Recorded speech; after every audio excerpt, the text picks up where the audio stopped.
কাশ্মীর পৃথিবীর ভূস্বর্গ, পাহাড়, হ্রদ, ফুলের উপত্যকা, প্রকৃতির নিঃসন্দেহ এক বিস্ময়। কিন্তু সেই স্বর্গে আজ বইছে রক্তের ধারা। 23 এপ্রিল 2025, পহেলগাম। হঠাৎ গুলির শব্দে কেঁপে ওঠে বায়ুসরণ উপত্যকা। সবুজ ঘাসের বুকে লুটিয়ে পড়ে 26 নিরপরাধ প্রাণ।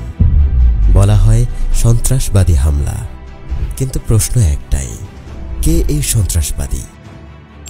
এই প্রশ্নের পেছনে লুকিয়ে আছে 7 দশকের রাজনৈতিক প্রতারণা। চলুন ফিরে যাই সেই সূচনা লগ্নে 1947 সালে। ভারত ভাগের সময় কাশ্মীরের শাসক ছিলেন হিন্দু মহারাজা হরি সিং, অথচ রাজ্যের 77% মানুষ ছিলেন মুসলমান। তিনি ভারত বা পাকিস্তান কোনো পক্ষেই যোগ দিতে চাননি, চেয়েছিলেন স্বাধীনতা। কিন্তু 1947 সালের অক্টোবরে পাকিস্তান সমর্থিত উপজাতি বাহিনী কাশ্মীর আক্রমণ করলে তিনি ভারতের সাহায্য চান এবং স্বাক্ষর করেন অন্তর্ভুক্তি চুক্তিতে। শর্ত ছিল কাশ্মীরের স্বায়ত্তশাসন বজায় থাকবে। এই প্রতিশ্রুতি রূপ নেয় সংবিধানের ধারা 370-এ।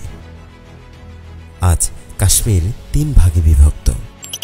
ভারতের নিয়ন্ত্রণে জম্মু, কাশ্মীর উপত্যকা এবং লাদাখ, পাকিস্তানের নিয়ন্ত্রণে আজাদ কাশ্মীর ও গিলগিট বালতিস্তান, চীনের দখলে আকসাই চীন ও শাক্সগাম ভ্যালি।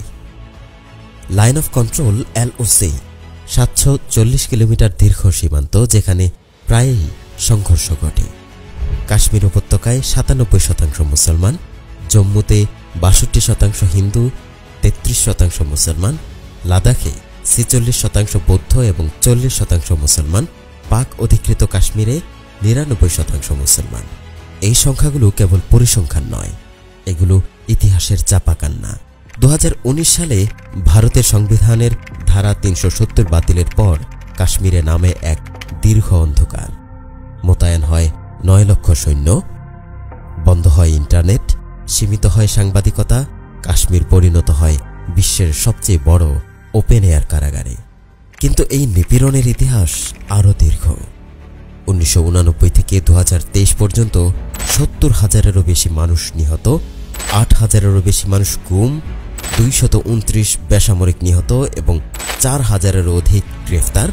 2017 সালের অপারেশন অল আউট অভিযান পরিচালনা, প্যালেট বন্দুকের গুলিতে 1,500-এরও বেশি চোখ নষ্ট। 2022-23 সালে 5 শতাধিক মুসলিমের ঘরবাড়ি ও দোকান ধ্বংস। কাশ্মীর দখলের এই কৌশল কেবল সেনা দিয়ে নয়, রয়েছে আইনেরও মারপ্যাচ। CAA, যেখানে মুসলমান ছাড়া সবাই নাগরিকত্ব পায়, NRC, মুসলমানদের নাগরিকত্ব সন্দেহে বাতিলের ব্যবস্থা, UAPA, প্রতিবাদীদের কণ্ঠরোধে কালো আইন, ওয়াকফ সংশোধনী বিল, কবরস্থান, মসজিদ, মাদ্রাসার উপর রাষ্ট্রীয় দখলের ছক। এগুলো যেন রাষ্ট্রীয়ভাবে নিপীড়নের এক একটি অধ্যায়। কাশ্মীরি জনগণ শুধু বাঁচতে চায়। তাদের হৃদয় নিংড়ানো দাবিগুলো হল আত্মনিয়ন্ত্রণের অধিকার, 1948 সালের UN রেজুলেশন অনুযায়ী গণভোট, ধারা 370 ফিরিয়ে দেয়া, সংবিধানের স্বায়ত্তশাসন পুনর্বহাল, সেনা প্রত্যাহার ও AFSPA বাতিল, নিপীড়নের অবসান ও মানবাধিকারের পূর্ণ প্রতিষ্ঠা। একের পর এক মুসলিম বিরোধী পরিকল্পনার পূর্ণ চিত্র যেন ফুটে ওঠে মোদির শাসনে।